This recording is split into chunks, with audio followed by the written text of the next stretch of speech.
வணக்கம். நான் doctor Mahesh Babu. Madurai Meenakshi super speciality மருத்துவமனையின் தலைமை சர்க்கரை நோய் நிபுணர். இப்ப ஜெனரலா டயபிட்டிஸ் பத்தி எல்லார் மைண்ட்லயும் இருக்கிற ஒரு சந்தேகம் என்னன்னா, ஏன் இந்த டயபிட்டிஸ் வந்து ஜெனடிக்கா வருது? ஃபேமிலில ஒருத்தருக்கு இருந்துச்சுன்னா, அடுத்தடுத்த ஜெனரேஷன்ல ஏன் வருது? அப்படின்ற ஒரு சந்தேகம் இருக்கு. இது உண்மைதான். இப்ப பார்த்தீங்கன்னா, ஒரு அப்பா, அம்மா 2 பேருக்குமே சர்க்கரை வியாதி இருக்குன்னா, அவங்களுக்கு பிறக்கக்கூடிய குழந்தைக்கு சர்க்கரை வியாதி வருவதற்கான வாய்ப்பு வந்து 90% அப்பா அல்லது அம்மா யாராவது ஒருத்தருக்கு இருக்கு அப்படின்னா, அவங்களுக்கு பிறக்கக்கூடிய குழந்தைக்கு சர்க்கரை வியாதி வருவதற்கான வாய்ப்பு வந்து ஒரு 40-50% இருக்கும். இது வந்து ஒரு ஜெனடிக்கலி மீடியேட்டட் டிசீஸ் அந்த கேட்டகரியில தான் கொண்டு வரும். ஏன்னா, அப்பா, அம்மாவுக்கு என்ன ஜீன்ஸ்னால வந்து டயபிட்டிஸ் உருவாகுதோ, அதே ஜீன்ஸ் தான் அவங்களோட குழந்தைகளுக்கும் வரும். இதுல வந்து மாடிஃபையபிள் ஃபேக்டர்ஸ்ன்றது நெறைய இருக்கு. ஒரு சிலருக்கு வந்து ஃபேமிலில அப்பா, அம்மாவுக்கு சுகர் இருக்கும். ஆனா எனக்கு வரலையே டாக்டர் அப்படின்னுவாங்க. இதுல வந்து மாடிஃபையபிள் ஃபேக்டர்ஸ்ன்றது நெறைய இருக்கு. மாடிஃபையபிள் ஃபேக்டர்ஸ்னா லைஃப் ஸ்டைல் ஃபேக்டர்ஸ். இப்ப ஒருத்தர் வந்து ஃபேமிலில சர்க்கரை வியாதி இருக்கப்ப அவர் ரொம்ப அவேர்னஸோட வந்துட்டு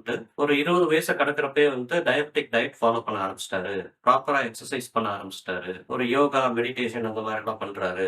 எந்த கெட்ட பழக்கமும் இல்ல. ட்ரிங்க்ஸ், ஸ்மோக்கிங் அந்த மாரி கெட்ட பழக்கம் எதுவுமே இல்ல. அப்படின்றப்ப வந்து அவருக்கு சர்க்கரை வியாதி வரக்கூடிய வாய்ப்பு இருந்தாலும், அவர் வந்து அந்த வாய்ப்ப வந்து குறைச்சுக்கிறாரு அப்படின்னா. இந்த மாரி நம்மளும் ஃபாலோ பண்ணலாமே. இப்ப அப்பா, அம்மாவுக்கு சுகர் இருக்கு அப்படின்றப்ப, நமக்கு வராம பாத்துக்கிறதுக்கு வழி இருக்கு இல்லையா?